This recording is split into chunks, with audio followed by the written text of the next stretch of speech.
বানিয়ে আমার কাছে নিয়ে আসেন। ঠিকই প্রিয় নবীজির দোয়ার বরকতে দাউসের ৮০টা ফ্যামিলি মুমিন হয়ে কিছুদিন পরে প্রিয় নবীজির কাছে চলে এসেছে।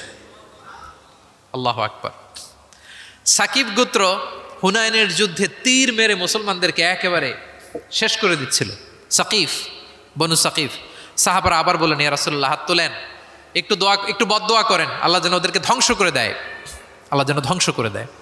রাসূল সাল্লাল্লাহু আলাইহি ওয়াসাল্লাম আবার দোয়া করলেন যে বাল আরজু আইয়ুখরিজাল্লাহু মিন আসলাবিহিম মান ইয়াবুদুল্লাহ ওয়াহদাহু ওয়া লা ইউশরিকু বিহি শাইআ। আমি তাদের হেদায়েতের জন্য দোয়া করি। আপনারা জানেন যে তায়েফের ময়দানে প্রিয় নবীজিকে পাথর মারা হয়েছে, জানেন? পাথর মারতে মারতে রক্তাক্ত করা হয়েছিল প্রিয় নবীজিকে, মাথা থেকে পা পর্যন্ত ব্লিডিং। সাথে ছিল যায়েদ বিন হারেসা রাদিয়াল্লাহু তাআলা আনহু। উনি প্রিয় নবীজিকে বাঁচাতে যেয়ে উনিও মাথায় আঘাত পেয়েছেন, ওখান থেকে ব্লিডিং।